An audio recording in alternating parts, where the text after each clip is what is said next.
Ouais, c'est ça. Donc, ouais, ben oui, ça fait longtemps que j'ai pas parlé de mes trèches à poules qui m'ont tenu occupé, en tout cas de l'esprit occupé cet été avec toutes leurs mésaventures ou la fameuse quatrième poule que je suis allé chercher, puis tous les inconvénients que ça a créé, tout ça. Depuis ce temps-là, j'ai pas donné trop de nouvelles parce qu'il y en a tout simplement parce qu'il n'y en a pas. C'est de la petite vie tranquille à ce niveau-là. Sauf évidemment pour la question que avant l'hiver, je veux me débarrasser du coq et de la poule qui ne pond pas. Ça, c'est sûr que je vais faire ça. Il y a deux raisons. Disons, il y a les frais de mouler, c'est pas si cher que ça, mais en tout cas, c'est là pareil. Et c'est bien évident que l'hiver, le poulailler, ils passent l'hiver, ils ne sortent pas du poulailler, donc ils font tous leurs besoins dans le poulailler et en termes d'entretien, c'est bien évident qu'il faut nettoyer ça. L'été, ils font ça à l'extérieur souvent, là, fait que je le nettoie peut-être 2, 3 fois dans tout l'été. Alors que l'hiver, c'est à peu près à tous les 2 semaines, là, je vais voir, je ne me rappelle pas exactement, 2 ou 3 semaines. Là, fait que c'est sûr que si j'en ai 5 plutôt que 3 comme l'année passée, ça va, ça en ferait pas mal, là, etc. Et les poules vont continuer, je me suis informé, là, puis les poules vont continuer à pondre, c'est bizarre, là, même s'il n'y a plus de coques, puis des poules, des œufs fécondés, puis on enlève le coq, puis ils vont continuer à produire à tous les jours, eux autres. Il n'y a pas de problème. Puis je demandais en même temps au pouvoir ce matin quelle était la raison pour laquelle, ben pas la raison, mais quelles étaient les conséquences du fait que j'avais un coq qui est supposé d'avoir 10 poules, puis il y en a seulement 4, et là ça serait 3. Et la personne au téléphone, elle me dit, ben ça fait que vos poules sont moins belles. Moins belles. En tout cas, j'ai pas rien dit au téléphone, là, chacun a sa sensibilité et tout ça. Sauf que pour moi. Mais c'est sûr que se faire monter par le coq plusieurs fois par jour, ça vient qu'à les plumes viennent qu'à. Il paraîtrait moins belle, là. En tout cas, je pense pas que ce soit le seul problème, mais c'est un peu gênant de réappeler puis pour parler du même problème. Ça risque d'être elle encore au téléphone. Ou de toute façon, pas bien grave non plus. Fait que c'est ça, je vais, par la suite, je vais revenir à mes 3 poules pondeuses. Et l'été prochain, je compte avoir à nouveau un coq là. Ça met un peu de charme sur le terrain alentour et ça les tient ensemble, là, ce qui est quand même assez important. Autre chose, j'ai changé mon chien, là, le Charlie numéro 1, il était rendu mal commode, j'avais des problèmes avec, en tout cas, c'est un chien qui n'écoutait pas, puis à un moment donné, c'est devenu extrêmement difficile pour moi d'avoir de l'autorité sur lui, d'être le chef de meute, comme dirait César.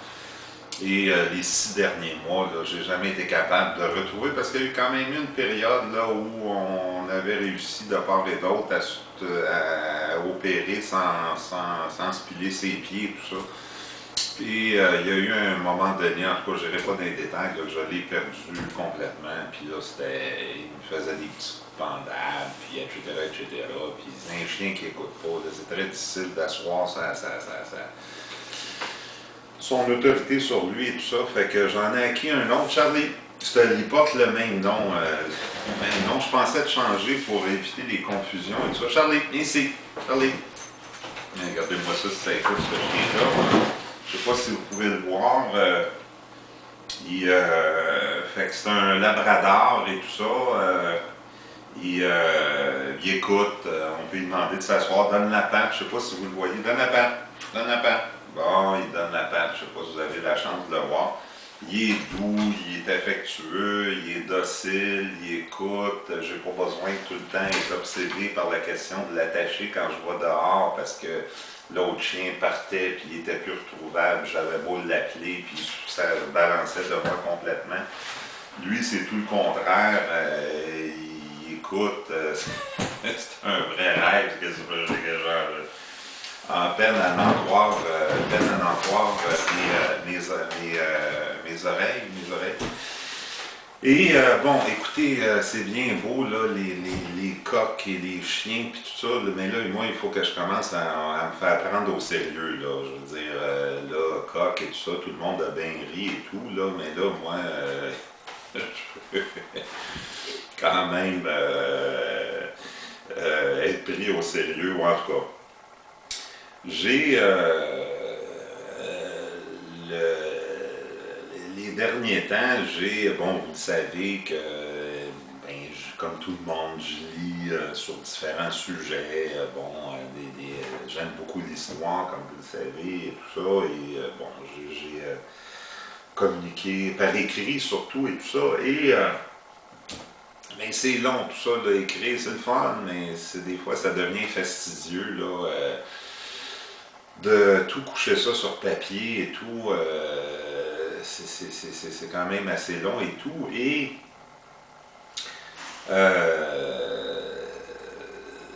la lecture récente que j'ai faite et que j'ai beaucoup appréciée, c'est le Christ. Imaginez-vous, là, je ne suis pas devenu croyant ou chrétien ou quoi que ce soit, là, mais j'ai eu, quand je ne me rappelle pas comment je suis tombé, j'ai décidé comme genre de... Mais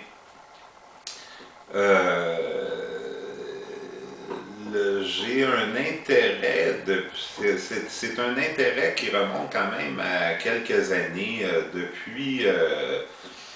je me rappelle, c'est un numéro du Time Magazine, ça doit faire à peu près une quinzaine d'années de ça, et c'est j'ai beaucoup suivi de près, si on peut dire, la relecture qu'on fait de Jésus-Christ, mais avec les techniques, pas techniques, vous voyez les techniques historiques, là, vérifiables et vérifiées. On a comme passé en revue toute la vie du Christ en s'en tenant aux éléments qui étaient vérifiables historiquement et en mettant de côté, bon, notamment évidemment les miracles surnaturels, les légendes, la résurrection et tout ça, là. Mais au-delà de ça, puis je me rappelle de ce numéro-là, je pense que c'est le point de départ, là, pour moi, en tout cas, il y a peut-être eu quelque chose ailleurs, mais c'est un historien, je ne suis pas sûr qu'il soit américain, peut-être allemand ou quoi, qui a été le premier à se livrer à cet exercice-là. Et il a provoqué un genre de débat, là, d'autres sont arrivés, puis ont dit qu'il avait exagéré, il avait trop enlevé, il avait réduit ça à 178 faits historiques vérifiés. En tout cas, selon les normes de la science de l'histoire, puisque c'est une science aussi. Et bon, là, d'autres sont arrivés après, ils ont dit qu'il avait exagéré, tout ça, et en tout cas, fait que dans la mesure où je m'adonnais à... J'ai bien aimé suivre ça, et c'est peut-être le... Oh, j'avais lu aussi, il y a 4-5 ans à peu près, les 300 premières années du christianisme là, dans l'Empire romain, puis sacrifice, ça n'a pas été facile, les persécutions et tout ça, ça a vraiment été très très dur et tout ça. Les Romains n'acceptaient pas du tout cette religion-là, les ont persécutés et tout ça. Et récemment, je pense que j'étais tout simplement à la Bibliothèque nationale. Ah, j'ai lu sur Mahomet il y a 2 ans à peu près, une bonne biographie sur Mahomet et tout ça qui était très intéressante et tout.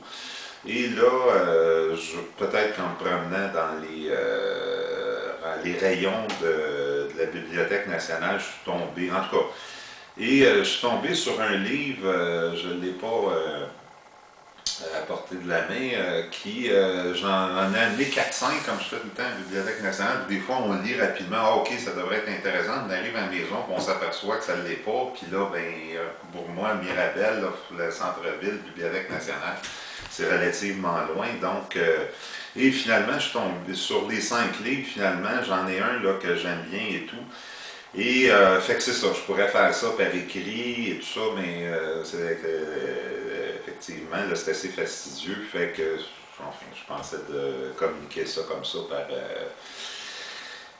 par YouTube et ceux que ça intéresse me suivront peut-être dans ce périple-là qui, le YouTube me limite à 10 minutes. Il devrait avoir quelques 10 minutes passées à travers de tout ça. Là.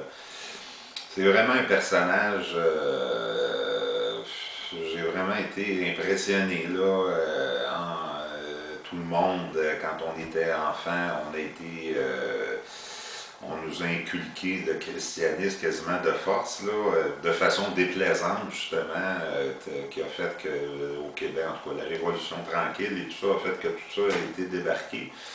Mais il faut quand même pas oublier le personnage qui a créé cette commotion pendant 2000 ans, qui a créé une adhésion aujourd'hui des adhérents à la religion se compte par centaines de millions et tout ça. Donc, quand même quelqu'un qui a dit et fait des choses qui méritent d'être considérées et tout ça.